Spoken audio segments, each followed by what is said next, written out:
Turabasuje cyane bakunzi ba Mia Boss TV ko mwongeye kubana natwe kandi mukongera kudutega amatwi kugira ngo tubagezeho amakuru abagezweho kandi amakuru abashyushye muri politike cyane cyane twibanda kwavugwa mu karere k'ibiyaga bigari ndetse tunavuga ku ntambara iri guhuza Repubulika ya Demokarasi ya Kongo na M23. Ubu ngubu rero ikigezweho ni inkuru yatunguye abantu benshi y'ihura rya Perezida wa Repubulika Paul Kagame ndetse na Perezida wa Repubulika ya Kongo Felix Antoine Tshisekedi Tshilombo.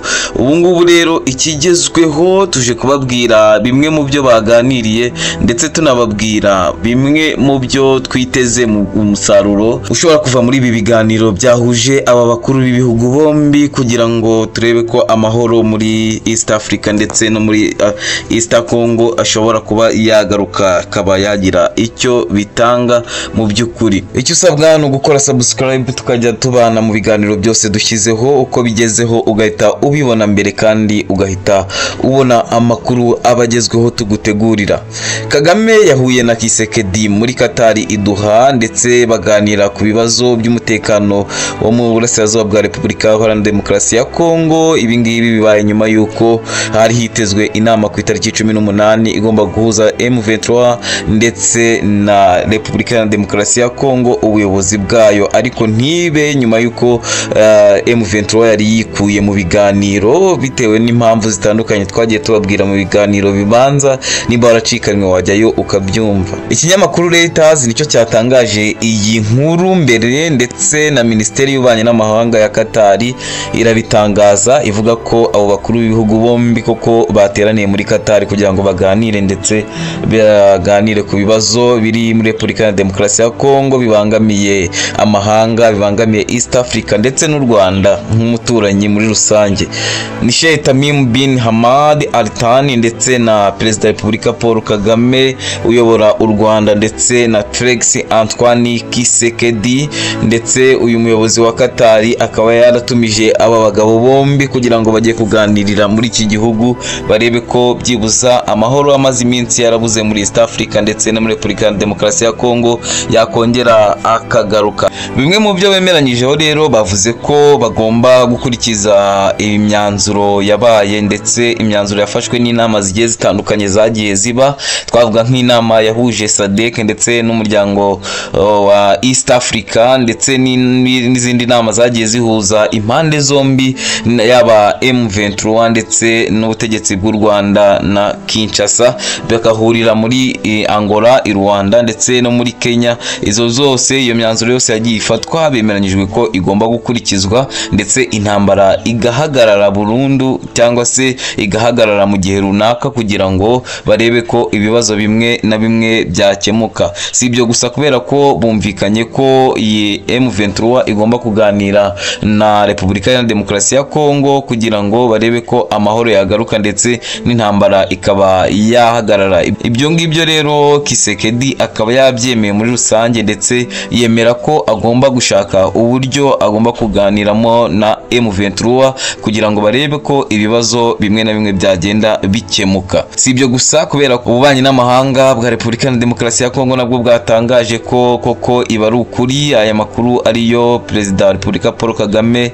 ndetse na Perezida wa Repubulika ya Demokarasi ya Kongo Felix Antoine Tshisekedi bahuriye muri Qatar bakaganira ndetse akavuga ko hari ibyo bemeranyijwe bigomba guhita bishyirwa mu bikorwa no gukurikizwa. Kandi n'ububanyi n'amahanga ndetse na Repubulika y'u Rwanda yatangaje ko byabaye kandi bimwe mu byo bemeranyije ari uko leta ya Kongo igomba kurimbura burundu umutwe wa FDLR biri mu bimwe mu byaganiriweho muri iyi nama, kandi twabonye ko byagaragaye neza ndetse na Felix Antoine Tshisekedi abyumva ko ari ibintu bigomba guhita biba, FDLR ikarimburwa burundu muri Repubulika ya Demokarasi ya Kongo kubera ko ibangamira umutekano w'u Rwanda ndetse iri no mu bitera umutekano muke muri Repubulika ya Demokarasi ya Kongo kubera ko yitwaje intwaro kandi isahura ndetse ikica abaturage b'inzirakarengane muri Repubulika ya Demokarasi Demokarasi ya Kongo nk'uko yasize ibikoze mu Rwanda mu mwaka w'1994 muri jenoside yakorewe abatutsi. Bemeranyijwe ko kandi ibiganiro idoha muri Qatar bigomba gukomeza ndetse bagakomeza ubwo buhuza ndetse bagashaka uburyo ibyo byose bemeranyijwe byashyirwa mu bikorwa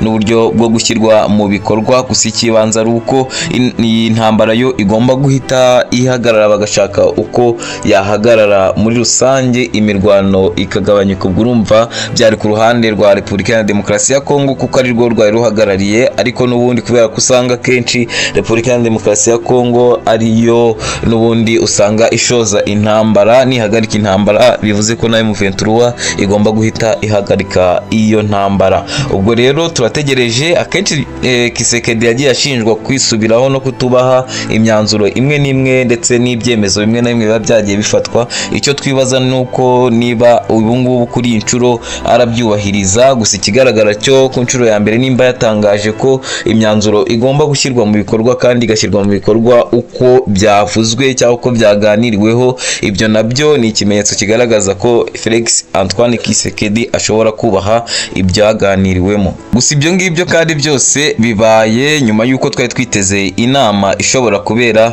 muri Rwanda ihuje AFC M23 ndetse na Repubulika ya Demokarasi ya Kongo, ariko igasimbuzwa iy'aba bagabo bakomeye cyane, ndetse bikaba bivugwa ko bishoboka ko ibi biganiro bya M23 na Repubulika ya Demokarasi ya Kongo bishobora gusubukurwa igihe runaka tutaramenya, bakaba bakongera bakicara bakaganira kuri bimwe na bimwe bakwiye kwemeranywaho. Ndetse kandi nanone twababwira ko Ububiligi bwahari bwamaze guha inkunga y'intwaro Repubulika ya Demokarasi ya Kongo, arizo drone zirenga 100 z'intambara zishobora kwifashishwa mu rugamba rwo guhangana n'iyi M23. Turibaza nimba izo drone zizakora cyangwa zizabikwa mu bubiko nyuma y'uko bigaragaye ko bafite ubushake bwo kuba bahagarika intambara, ndetse bakaba batangira kwiga uburyo bw'ibiganiro ari bwo bukemura iyi ntambara. Byagaragaye ko intambara idakemura ibibazo ahubwo ibiteza, ahubwo ibiganiro ari byo usanga biba bifite uruhare runini mu gukemura